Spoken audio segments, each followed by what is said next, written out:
నమస్కారం, welcome to TV news. ముందుగా headlines చూద్దాం.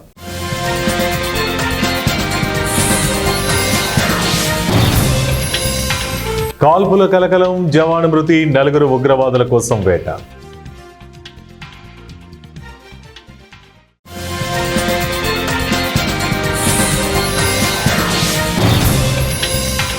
రేషన్ తొలగింపు ప్రయత్నం దారుణం, నారాయణ ఫైర్.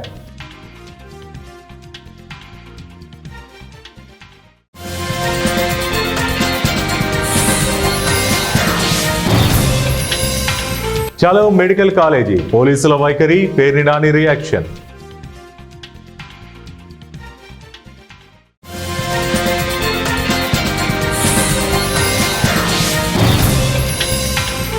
రాష్ట్రంలో పలుచోట్ల భారీ వర్షాలు, నేడు రేపు కొనసాగే సూచనలు.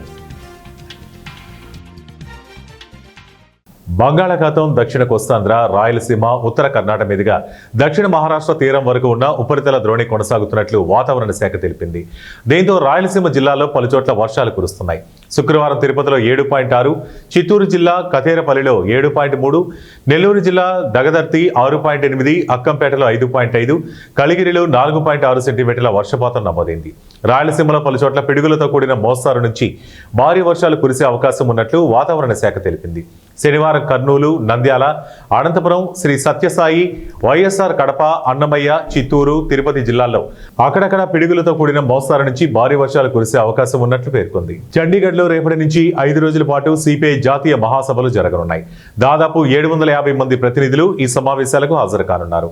ఈ సందర్భంగా సిపిఐ జాతీయ కార్యదర్శి నారాయణ మీడియాతో మాట్లాడుతూ బీజేపీ వ్యతిరేక విధానాలపై జాతీయ మహాసభల్లో చర్చించి భవిష్యత్ కార్యాచరణ నిర్ణయిస్తామని తెలిపారు. యువత రాజకీయాల్లోకి రావాలని పిలుపునిచ్చారు.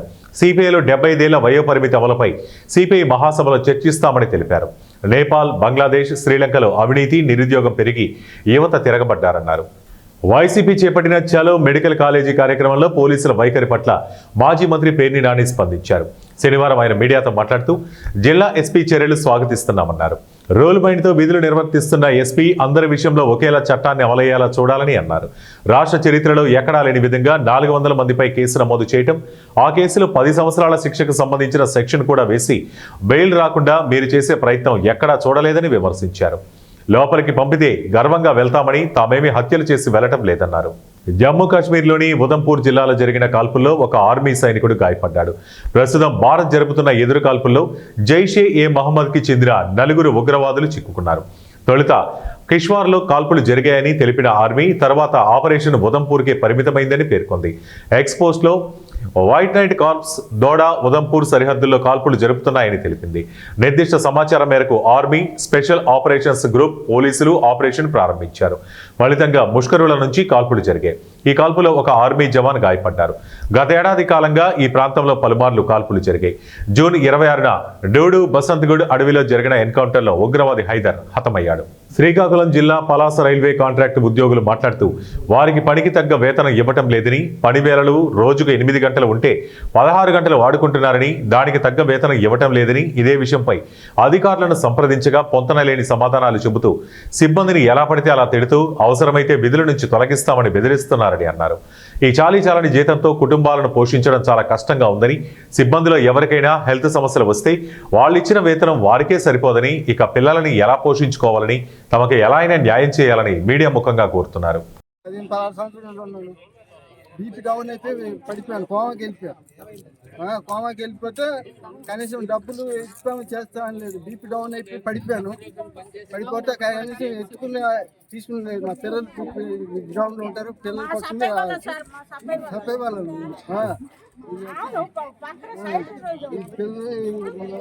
వాళ్ళు వచ్చి తీసుకుని వెళ్ళే, మా పిల్లలు తీసుకుని వెళ్ళే, ఆటోలో తీసుకుని వెళ్ళే రాజకీయ.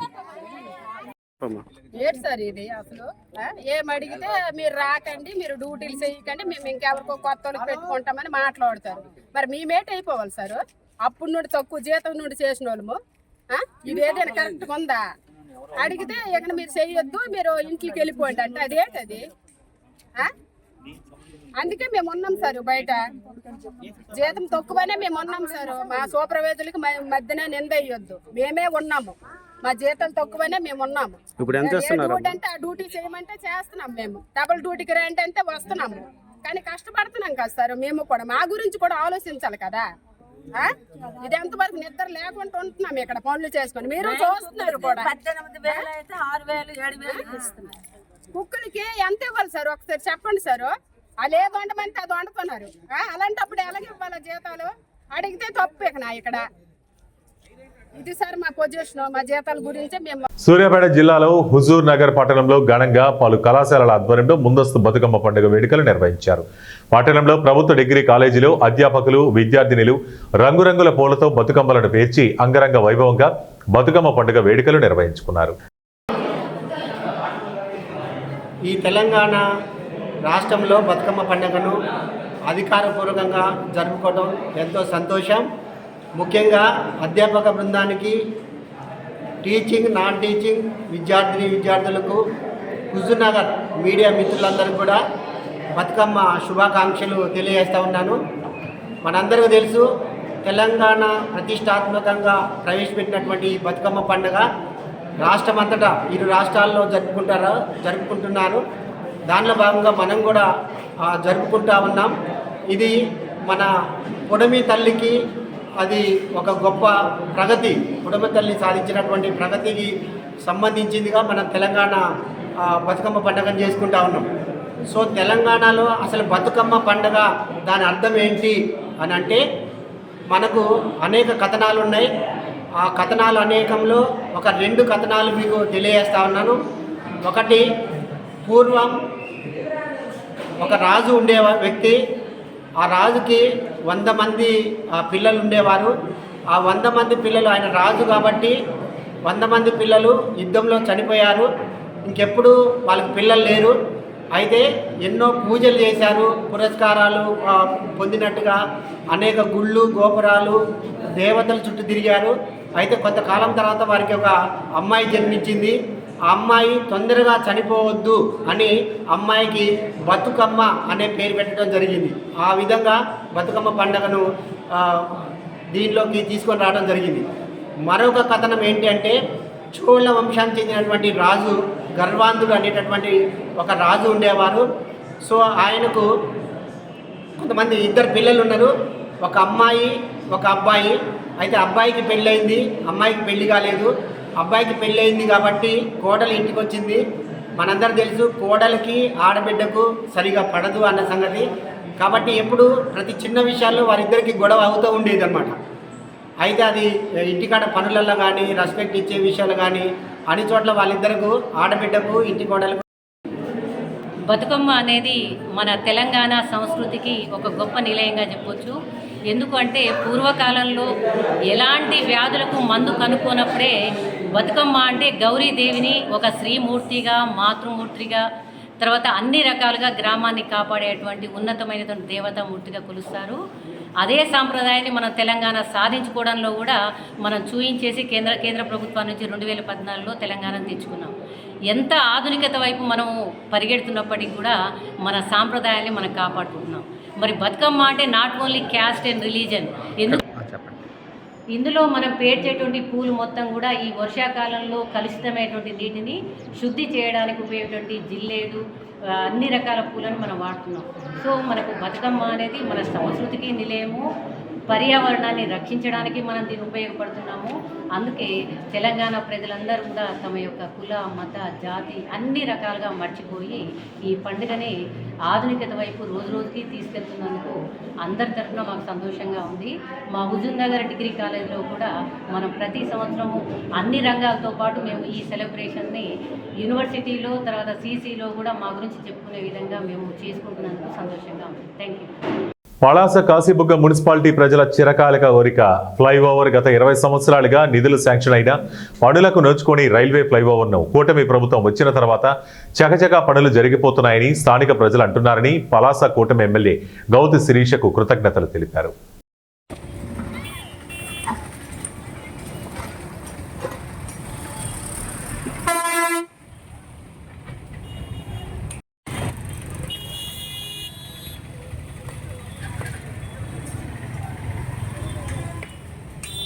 రాష్ట్ర వ్యాప్తంగా దస్తావేజీ లేఖరులు నిరసన కార్యక్రమం రెండవ రోజు కొనసాగింది. ఏలూరు నగరంలోని జిల్లా రిజిస్టర్ కార్యాలయం వద్ద దస్తావేజీ లేఖరులు నిరసన వ్యక్తం చేశారు. ఈ సందర్భంగా రాష్ట్ర దస్తావేజీ లేఖరుల సంక్షేమ సంఘం అధ్యక్షులు పెడుమాక వెంకట సుబ్బారావు మాట్లాడుతూ రాష్ట్ర వ్యాప్తంగా జరుగుతున్న నిరసనలో భాగంగా 80% రిజిస్టర్ కార్యాలయాల్లో పనులు నిలిచిపోయాయని అన్నారు. అన్ని జిల్లాల నుంచి వచ్చిన రిపోర్టుల ఆధారంగా రాష్ట్ర వ్యాప్తంగా నిరసన కార్యక్రమాలు చేపడుతున్నామని తెలిపారు.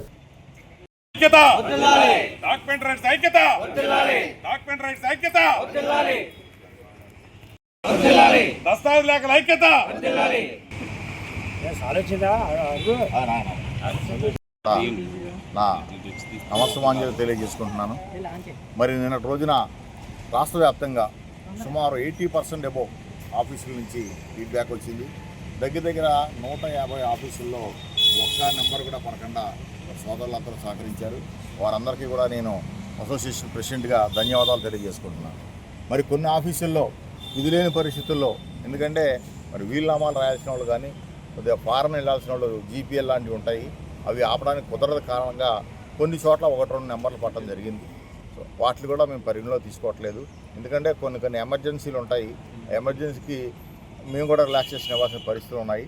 దాని దృష్టిలో మ్యాక్సిమం 90% వరకు మేము బాగా కవర్ చేసాం. మరి అందరూ లేఖలు కూడా సహకరించారు. ప్రతి సభ్యు నుంచి కూడా ఫీడ్బ్యాక్ వస్తుంది.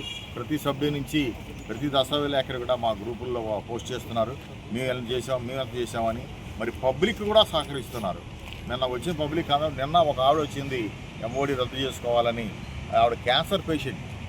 సో మేము రిక్వెస్ట్ చేసాం, మేడం గారు ఇది పరిస్థితి అని. సరే మేము సోమవారం వస్తామని వెళ్ళిపోయింది ఆవిడ. మరి ఆవిడకి కూడా ఈ పత్రికాముఖంగా ధన్యవాదాలు తెలియజేస్తున్నాను. ఎందుకంటే పబ్లిక్ కూడా సహకరిస్తున్నారు. సమస్యని అందరూ గుర్తించారు, ఒక్క ప్రభుత్వం తప్ప. మా ఈ విలేకరులు చేసే ఈ పెండౌన్ కార్యక్రమంలో అయినా సరే ప్రభుత్వం గుర్తెరిగి మా సమస్యలు పరిష్కరిస్తుందని ఆశిస్తున్నాం. ఈ ప్రతి సమస్యకి పరిష్కారం ఉంటుంది, కానీ మరి చిత్తశుద్ధితో అమలు చేయాల్సిన అవసరం కూడా ఉంది. అధికారులు కూడా ఫీడ్బ్యాక్ తీసుకుంటున్నారు. మరి అన్ని గ్రూపుల నుంచి కూడా పెడుతోంది. మరి వాళ్ళ రేపట్లో సమస్యని ప్రభుత్వం దృష్టికి పెడుతుంది.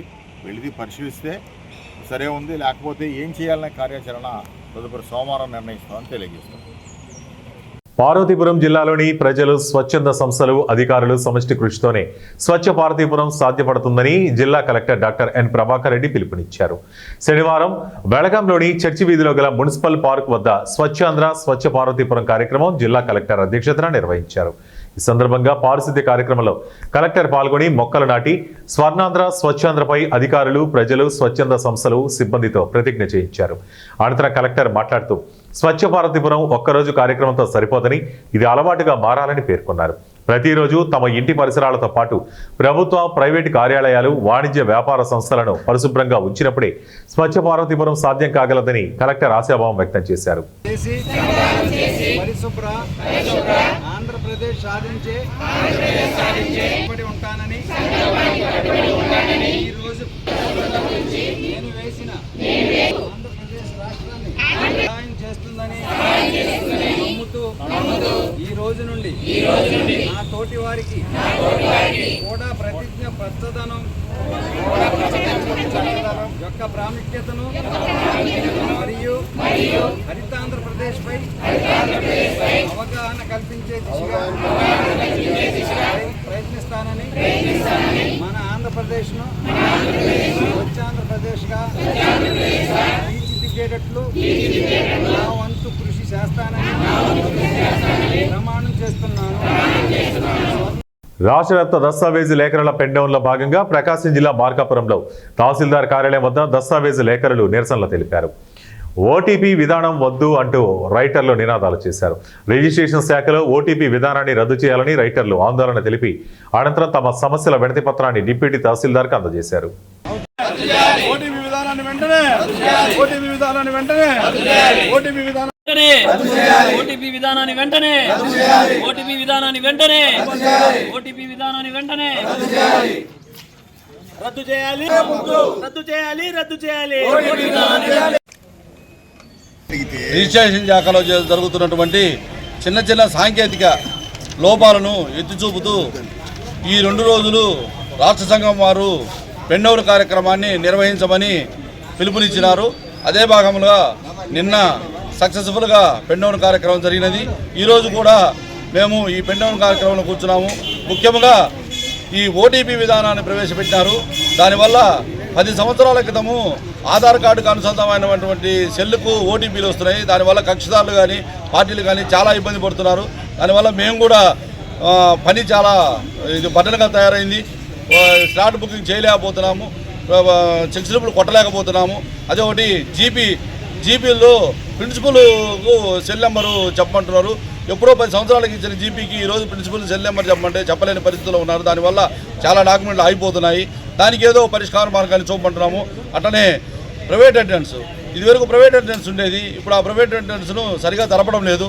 దాన్ని కూడా జరపమని అధికారులకు ఆదేశించమని మేము కోరుకుంటున్నాము. అట్లనే వార్తలు ముగించే ముందు ముఖ్యాంశాలు మరోసారి.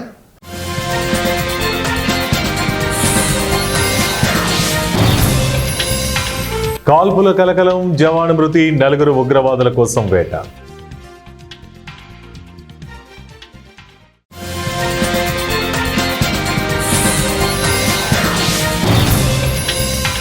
రేషన్ తొలగింపు ప్రయత్నం దారుణం, నారాయణ పాయ్.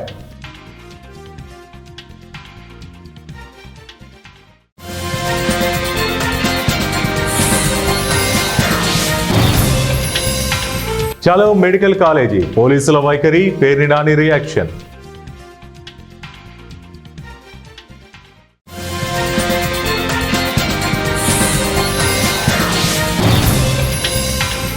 రాష్ట్రంలో పలుచోట్ల భారీ వర్షాలు, నేడు రేపు కొనసాగే సూచనలు. ఇవి ఇప్పటివరకు బులెటిన్ అప్డేట్స్. మరిన్ని అప్డేట్స్ కోసం చూస్తూనే ఉండండి 1TV.